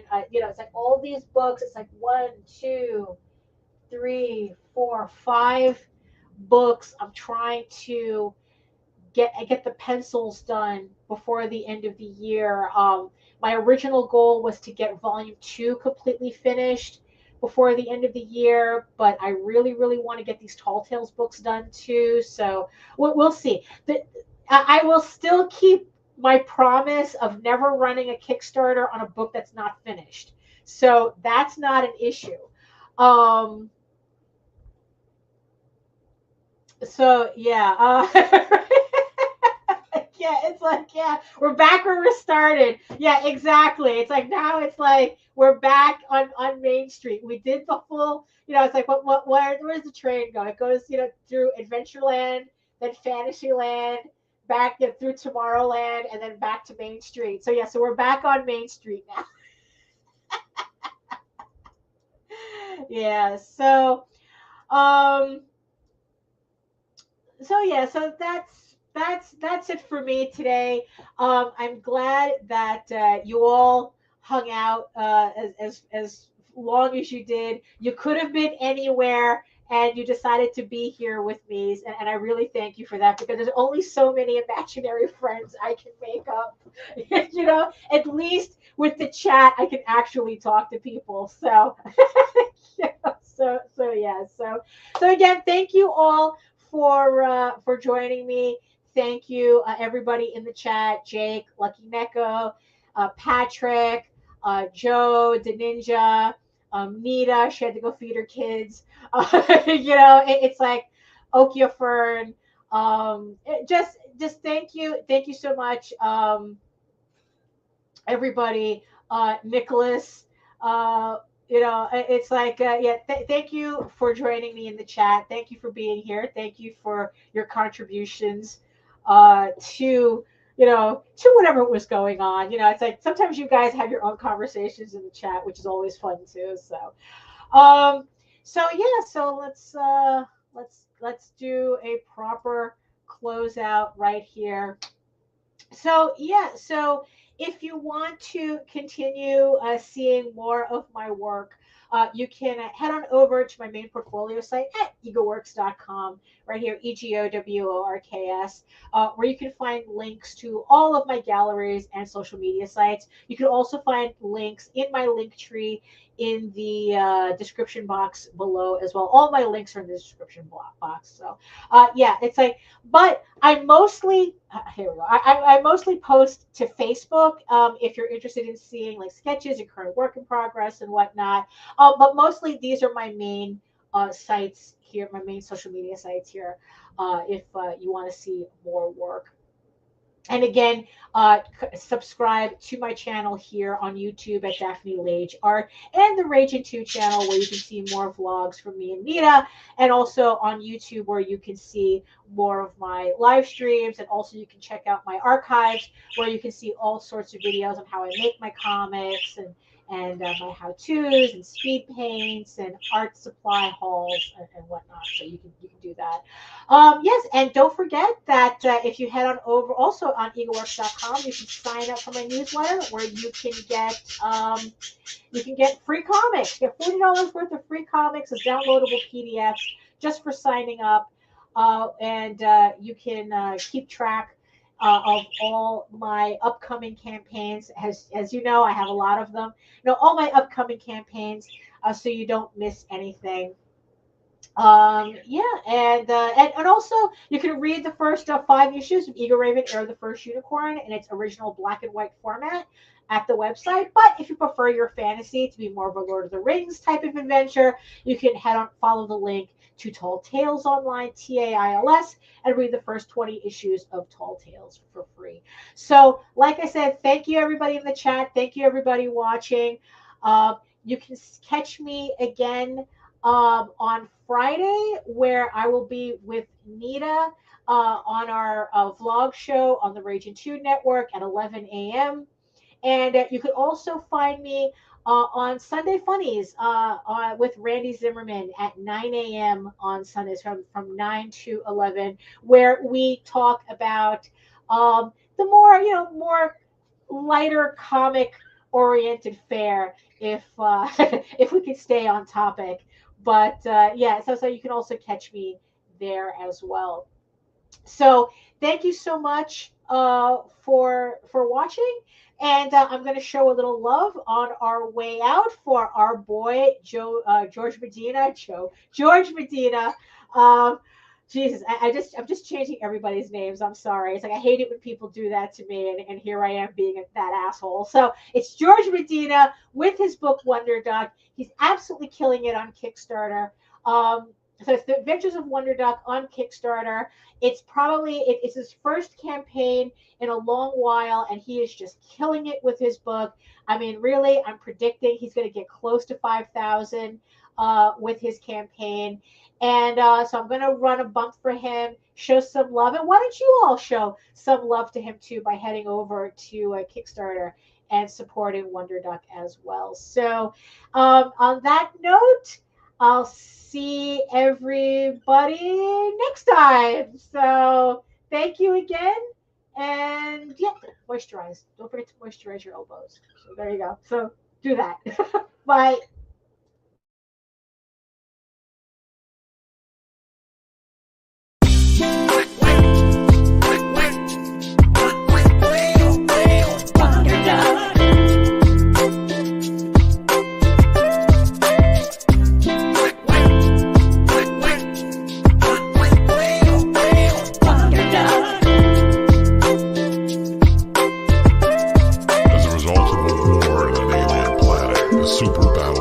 Discharged into space, changing the life of one hapless duck and transforming him into a hero called